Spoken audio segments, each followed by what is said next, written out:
نحمده ونصلي على رسوله الكريم اما بعد اعوذ بالله من الشيطان الرجيم بسم الله الرحمن الرحيم قل ان صلاتي ونسكي ومحياي ومماتي لله رب العالمين صدق اللہ العظیم۔ بارگاہ رسالت والے رسالت میں ایک مرتبہ درود و پاک کا نذرانہ پیش فرمائیے گا۔ اللهم صل على سيدنا نبينا شفيعنا حبيبنا مولانا محمد وعلى ال محمد كما تحب وترضى بأن تصلوا عليه صلاة والسلام عليك يا رسول الله صلاة والسلام عليك يا حبيب الله۔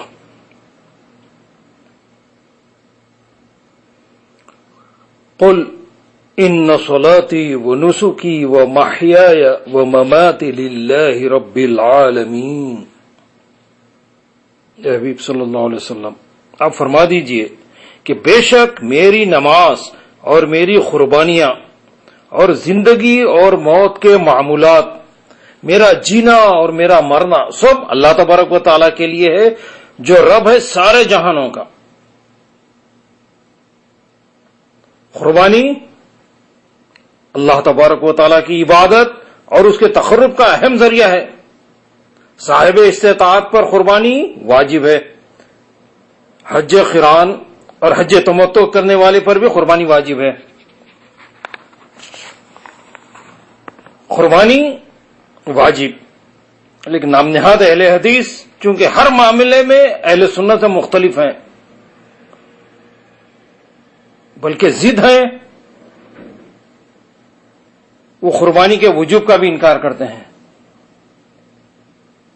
تو یہ نام نہاد اہل حدیث ایک شہرت پسند اور ریاکار فرقہ ہے جو ہر قسم کی خامیوں اور نقائص کے باوجود اپنے لیے قرآن و حدیث کے علم اور ان پر عامل ہونے کا دعوے دار ہے۔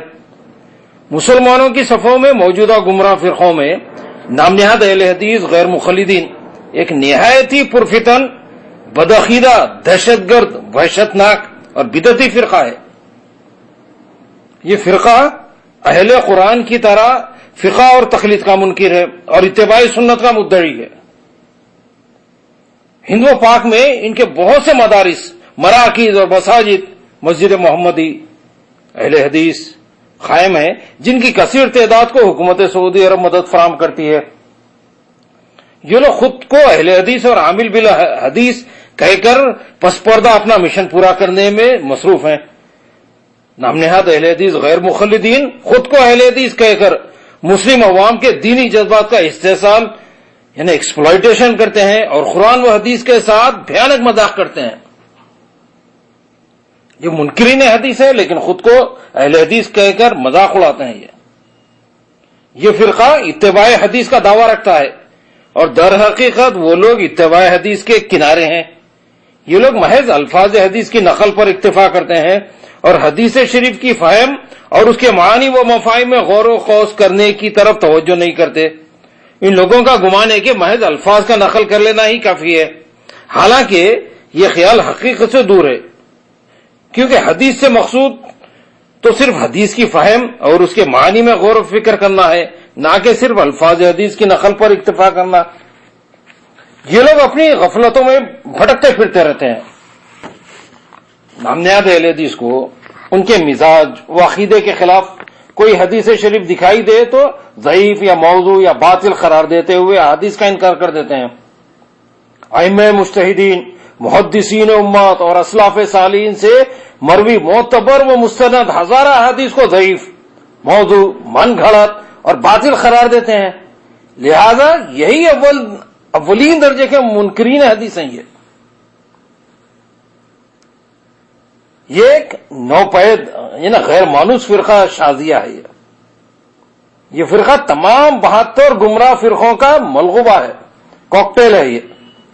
یہ فرقہ اپنے آپ کو اہل حدیث بتاتا ہے جبکہ تمام مسلمانوں سے غیر مقلد، وہابی اور لامذہب کہتے ہیں۔ یہ فرقہ اپنے ماں سوا سارے مسلمانوں کو مخالف سنت و شریعت سمجھتا ہے۔ یہ فرقہ اتباع سنت کے دعوے میں جھوٹا ہے کیونکہ سلف و خلف کے بیان معمول حدیثوں کو بھی بلا وجہ رد کر دیتا ہے۔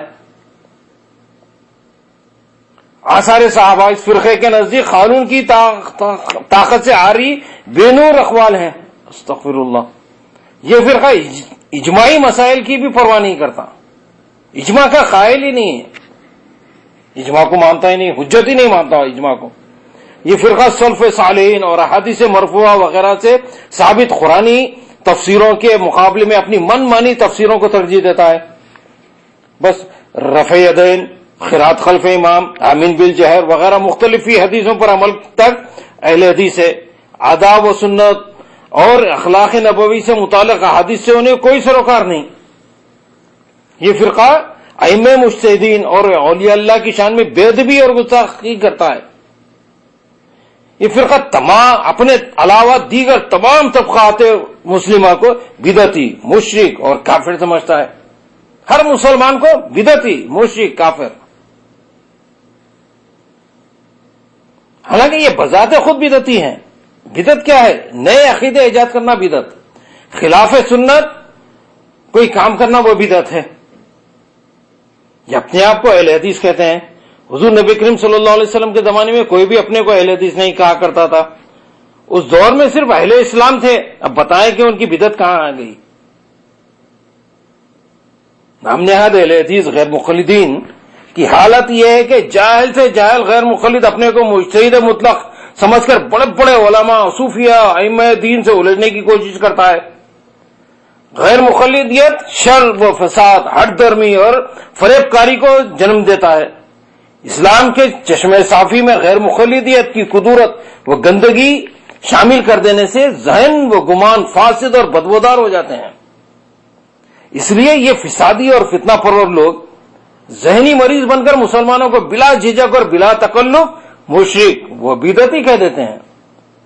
جس طرح بعض لاشعور ماں باپ دین سے غفلت اور جہالت کے سبب اپنی شریر اولاد کو ڈانٹتے ہوئے غصے میں حرامزادہ، سور کی نسل، کتے کا بچہ کہہ کر اپنے آپ کو آخری گالی دے دیتے ہیں. اور ماٹھی ملا یعنی مٹی میں ملے مر جائے کہہ کر اولاد کو سب سے خطرناک بددعا کہہ دیتے ہیں. اس بات پر انہیں نہ ہی افسوس ہوتا ہے اور نہ ہی احساس ہوتا ہے. ان الفاظ کو بہت ہی معمولی اور ہلکے تصور کرتے ہیں. اسی طرح بدمذہب و بدعقیدہ افراد مسلمانوں کو چلتے پھرتے ہلکے اور معمولی الفاظ تصور کرتے ہوئے مشرک و بدعتی کہہ دیتے ہیں. بدعت ضلالت و گمراہی کو کہتے ہیں اور بدعتی کا ٹھکانہ جہنم ہوتا ہے. مسلمان کو مشرک و بدعتی کہنے کا صاف مطلب یہی ہے کہ مسلمان کو بت پرست، دین کی بنیادوں کو ڈھانے والا، گمراہ اور جہنم کہا جائے. یرخان کے مریض کو ہر چیز پیلی نظر آتی ہے، اصفر نظر آتی ہے، ہر چیز زرد، پیلی. اور بدعقیدہ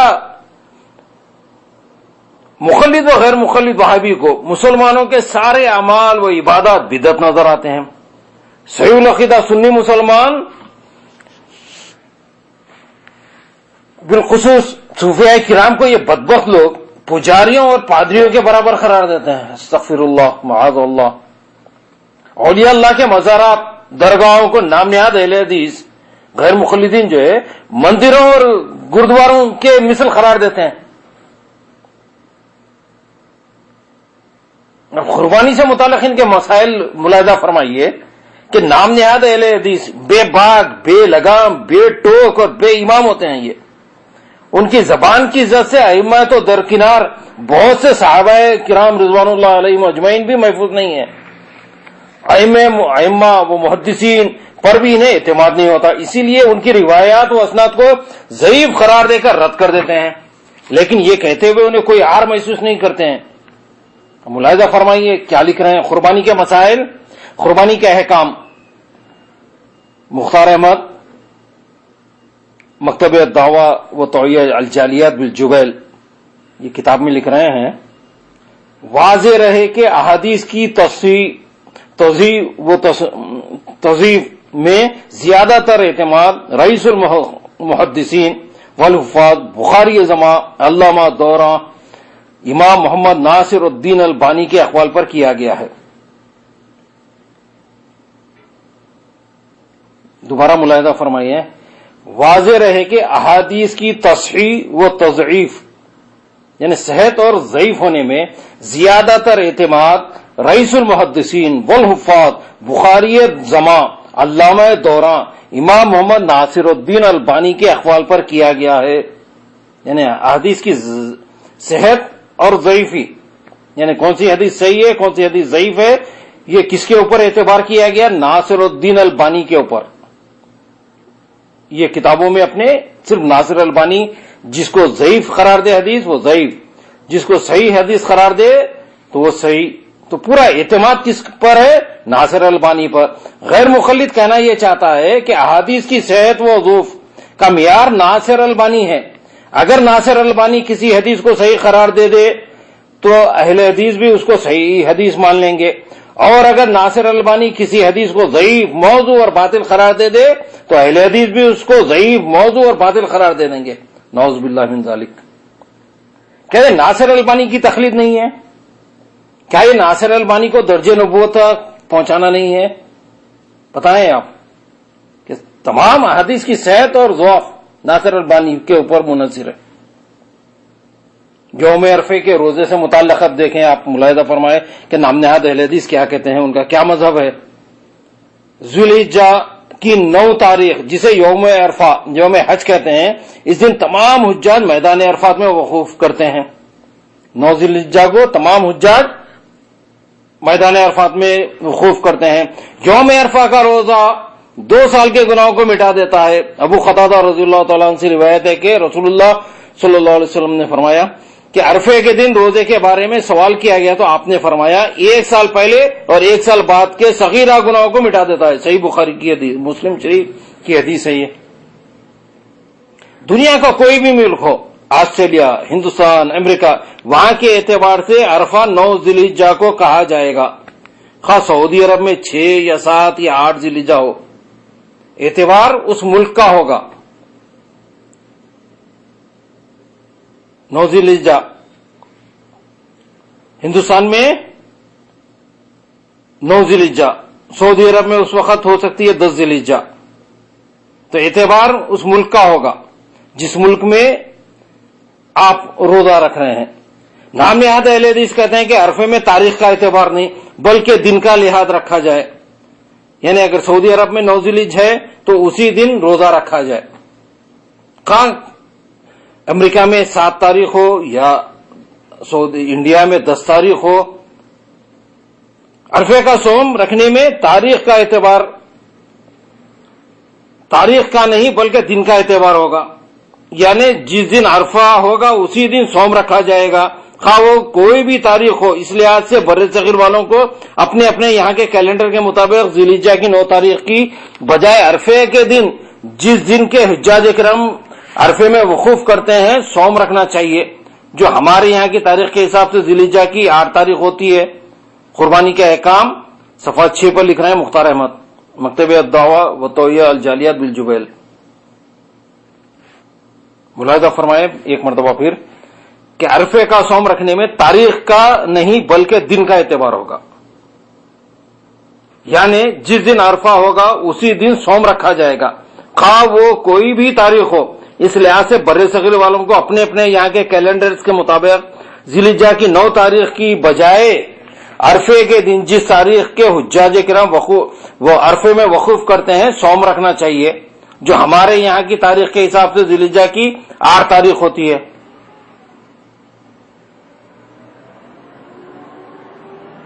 تو یہ کہنا یہ چاہ رہے ہیں کہ ہندوستان میں کچھ بھی تاریخ ہو، پاکستان میں کوئی بھی تاریخ ہو، یا دنیا کے امریکہ میں اگر ہے اور 7 تاریخ ہو یا 8 تاریخ ہو، وہ تاریخ کا اعتبار نہیں بلکہ عرفے کے دن جب حجاج جس دن رہیں گے اس دن روزہ رکھنا چاہیے.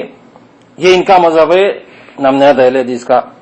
تو غیر مقلدین فہم و فراست اور بصیرت سے محروم ہوتے ہیں. مقلدین کو تفقہ فی الدین اپنے اپنے امام کے فیض سے حاصل ہوتا ہے. غیر مقلدین کی جغرافیائی معلومات کا دائرہ بھی بہت موجود ہوتا ہے، وہ اپنے کنویں میں بیٹھ کر ہی سوچتے ہیں.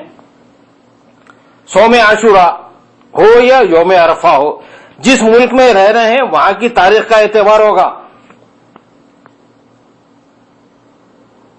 آپ ہندوستان میں ہیں تو ہندوستان میں 9 ذی الحجہ کو روزہ رکھا جائے گا.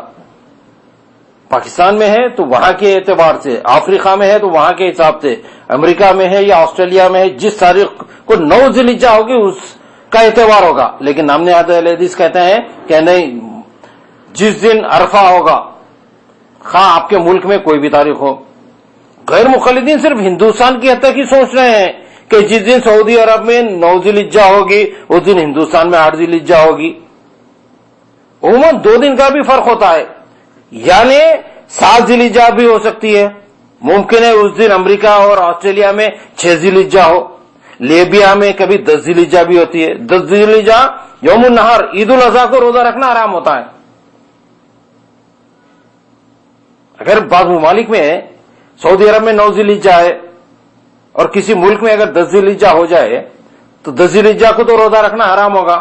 لیکن نام نہاد اہل حدیث کہتے ہیں کہ نہیں، عرفہ 9 تاریخ کو سعودی عرب کے حساب سے روزہ رکھا جائے تو عید الاضحیٰ کے دن روزہ رکھنا حرام.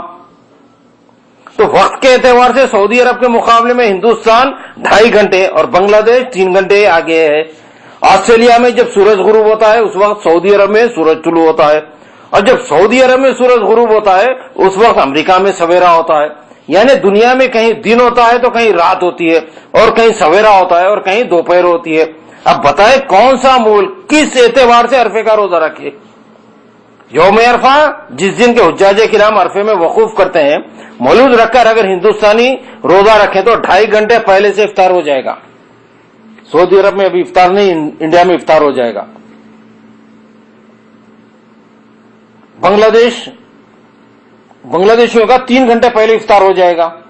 لندن میں 8 گھنٹے پہلے، اور کیلنڈر میں 10 گھنٹے، کینیڈا میں 10 گھنٹے پہلے افطار ہو جائے گا.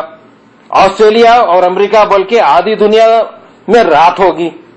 روزہ تو دن میں رکھا جاتا ہے، وقت کی مطابقت ممکن ہی نہیں ہوگی. اگر سعودی عرب کے حساب سے اگر روزہ رکھیں تو انڈیا والے سحر پہلے کرنا پڑے گا ان کو 2.5 گھنٹے پہلے، اور افطار 2.5 گھنٹے پہلے ہو جائے گا. تو بعض ممالک 3 گھنٹے پہلے سحر کریں گے، 3 گھنٹے پہلے روزہ. کینیڈا والے 10 گھنٹے پہلے افطار کر لیں گے. آسٹریلیا والے، بعض دنیا میں تو اندھیرا رہتا تو رات کا روزہ تو رکھا نہیں جا سکتا.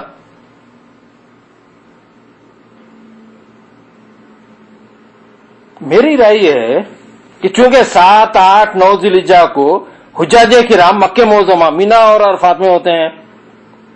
7، 8، 9 مینا، مزدلفہ اور عرفات میں ہوتے ہیں، اور یہ سارے ایام بہت ہی فضیلت اور بڑی شان و عظمت والے ہوتے ہیں.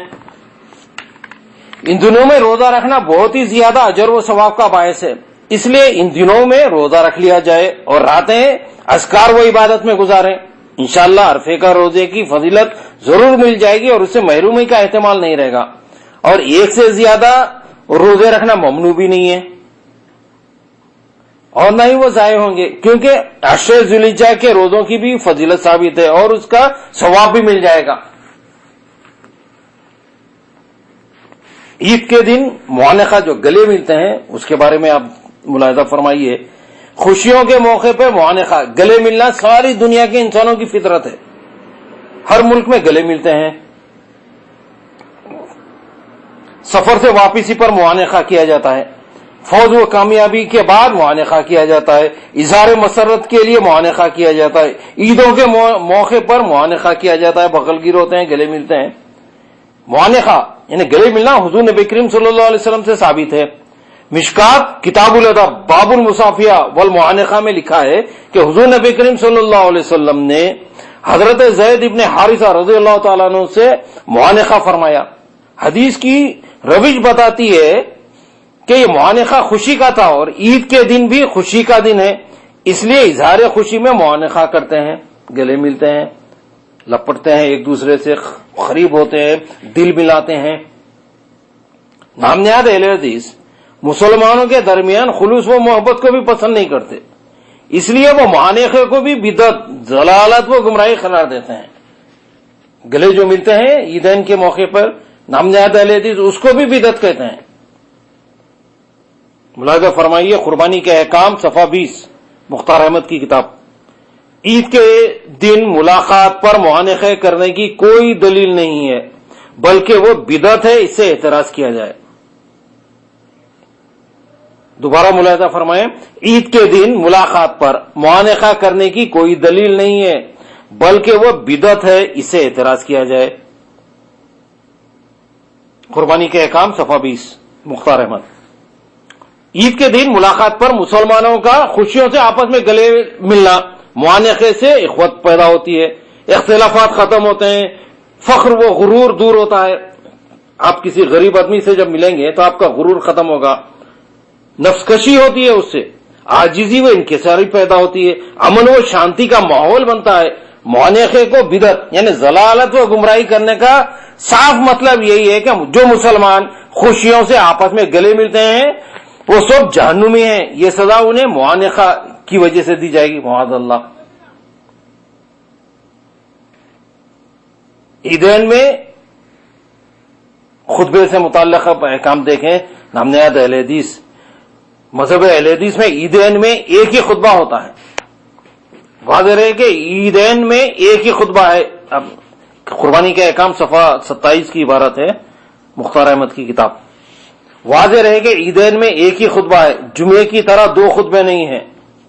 جو علماء دو خطبے کے قائل ہیں ان کے پاس جمعے پر قیاس کے علاوہ کوئی صحیح دلیل نہیں ہے۔ قربانی کے احکام صفحہ 27۔ دوبارہ ملاحظہ فرمائے، واضح رہے کہ عیدین میں ایک ہی خطبہ ہے، جمعے کی طرح دو خطبے نہیں ہیں۔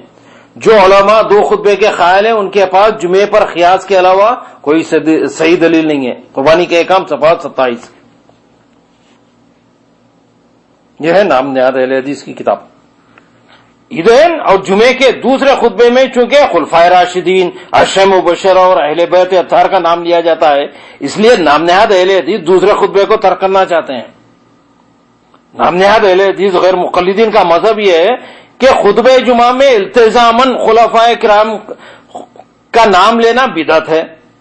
غیر مقلدین کو معلوم ہونا چاہیے کہ خطبے میں خلفائے راشدین کا ذکر مبارک اہل سنت و جماعت کا شعار ہے۔ خطبے میں خلفائے راشدین کا ذکر مبارک وہی شخص چھوڑ سکتا ہے جس کا دل مریض ہو اور باطن خبیث ہو۔ تو یہ نامنہاد اہل حدیث ہی چھوڑ سکتے ہیں، ان کا دل مریض ہے اور باطن جو ہے خبیث ہے۔ وہ ابن ماجہ کی روایت میں عید الفطر اور عید الاضحیٰ کے دن دو خطبے کا ذکر ہے، لیکن اس روایت کے بارے میں غیر مقلدین کے امام ناصر البانی کہتے ہیں، کتاب ہے قربانی کے احکام صفحہ 27 مختار احمد۔ ناصر البانی کا قول اب نقل کر رہے ہیں، یعنی یہ روایت سندن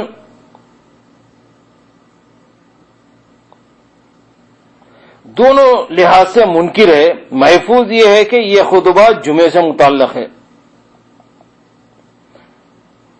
منکر سندن و متنعا والمحفوظ ان ذلك فی خطبۃ الجمعہ، یعنی یہ روایت سندن و متنعا دونوں لحاظ سے منکر ہے، محفوظ یہ ہے کہ یہ خطبہ جمعے سے متعلق ہے۔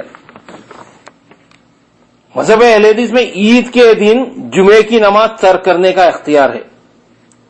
مذہب اہل حدیث میں عید کے دن جمعے کی نماز ترک کرنے کا اختیار ہے۔ نماز جمعہ ہر مسلمان عاقل، بالغ، تندرست، مقیم پر فرض ہے اور نماز عید واجب ہے۔